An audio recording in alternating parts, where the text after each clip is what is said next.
que não tá conseguindo estudar. O outro tá pensando num projeto X e ele abre o coração, olha, tô pensando nesse projeto, o que vocês acham e tal. Isso é muito bonito, porque se for coisa ruim, a gente fala, isso é ruim, não faz não, entendeu? Qual que é a sua opinião desse movimento dentro da igreja de teologia da libertação? A teologia da libertação já morreu já, gente. Eles têm aí os resquícios dele, mas... Bom, pelo menos na minha diocese não tem. Não. Diocese de Santo Amaro, você não encontra isso aí, não. Engraçado, a gente tem um grande número de seguidores no podcast, né? E muitos ficam assim, esse padre é TL, isso deve ser TL. Isso é teologia da libertação, esse padre não vale e tal. E aí você fala, padre, pô, você é teologia... Não sou contra e tal. Então, mas... é que você vê, a teologia da libertação, ela nasceu boa. Ela nasceu boa. Era uma aproximação do evangelho, uma leitura, uma profundidade. O que melou a teologia da libertação foi ter abraçado a política e o marxismo. Né? Em linha marxista, foi o que melou ela. Mas como que ela abraçou o marxismo? Né? Por causa que eles vão ler lá Atos, né, que colocavam tudo em comum. E aí meio que... de maneira mal lida, Atos dos Apóstolos, ou lida em chave marxista, você vai falar que Atos dos Apóstolos é comunista. E não é. Não é. Era essa grande leitura que eles faziam. E aí tudo era social. Nós temos que fazer um mundo novo aqui, nós temos que criar as coisas. Não, isso é gnosticismo, gente. Isso não é católico. Nós, católicos, temos um princípio de diferença. E essa diferença é a riqueza. Ou seja, nós aqui somos diferentes, mas essa diferença é chamada uma comunhão. O dia que a gente for igual, a gente se divide. A minha diferença é eu tenho o que você não tem e a gente vai trabalhar dessa forma. O dia que a gente for igual, a gente se divide. Pra mim, né? É exatamente porque nós somos diferentes que nós podemos viver uma comunhão. Se não tiver essa diferença, não tem comunhão. Você estava falando aí... Se todo mundo for igual, um não precisa do outro mais. Mas né? aí que o comunismo faz isso, porque o comunismo ele quer tratar todo mundo igual. Não tem como. Não porque cada um é diferente. Cada um responde às realidades de uma maneira diferente. E aqui é onde está a riqueza do viver em comunhão.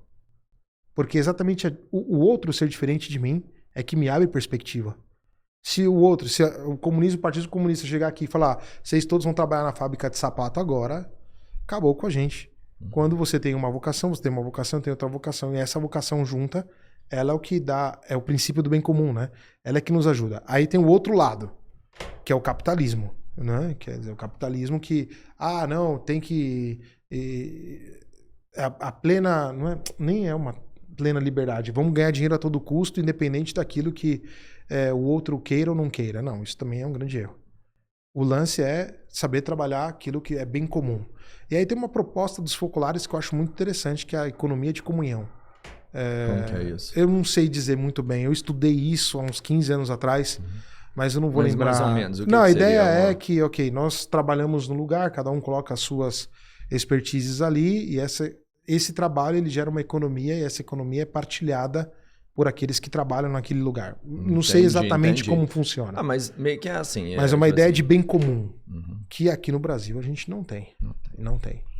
Hoje se perdeu muito. Aqui é cada um por si, Deus por todos. Você acha que a igreja daria conta de cuidar assim da humanidade novamente, assim, se tivesse outra chance? Não, a igreja, ela é, para mim, a única instituição hoje que tem ainda...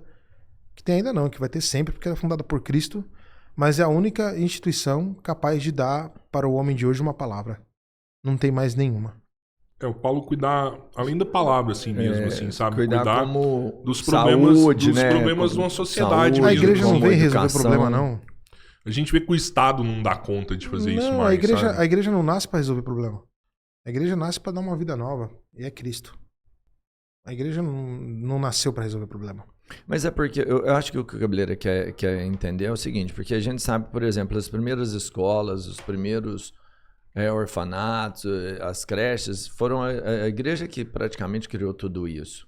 Né? São braços da igreja, né? Não só religioso, a igreja sempre teve a preocupação em ensinamentos, né? Eu falo em educação mesmo, e até de saúde, de cuidar, sabe? Uma pessoa que está perdida na rua, que não tem lar, ela vai lá e de alguma forma ela catalisa, ou ela empenha em dar para essas pessoas alguma dignidade, por exemplo. Mas que não é o primeiro objetivo.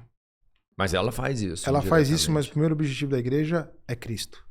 O que eu posso oferecer para você? Jesus. Pronto.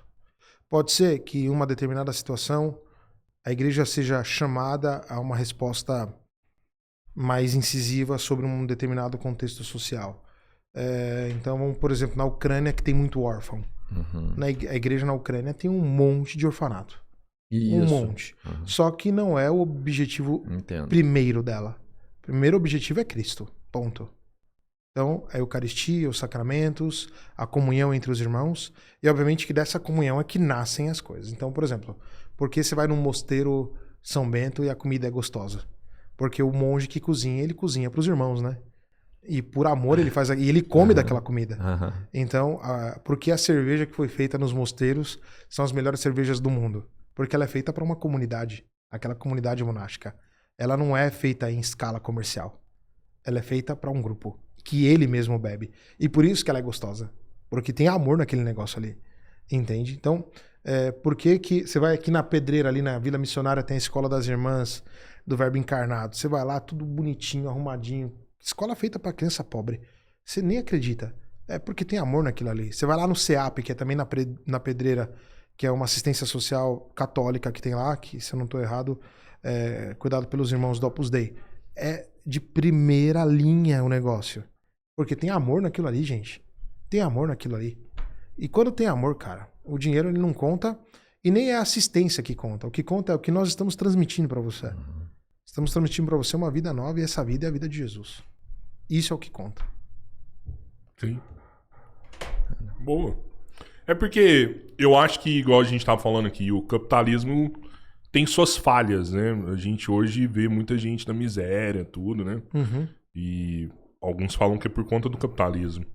O comunismo também, já vimos que não deu certo em vários lugares do mundo, né? Não dá pra ser todo mundo igual, pra gente acabar com essas tem classes, um né? grupinho aí que manda em mim, não funciona, Exato, né? Até porque nunca conseguiram chegar no comunismo também, né? Só ficaram no socialismo e depois A Albânia chegou no comunismo, foi o comunismo mais fechado que teve no mundo. Eu trabalhava na Albânia a cada 3 meses nas minhas férias lá em Roma. A Albânia, cara, eles chegaram no comunismo mesmo. Como assim? Não tinha um líder lá? Não, tinha um líder lá. Então é socialismo, então. Tinha lá o presidente e tal, mas a Albânia era fechada. As casas eram todas iguais. Tem um monte de coisa lá na Albânia.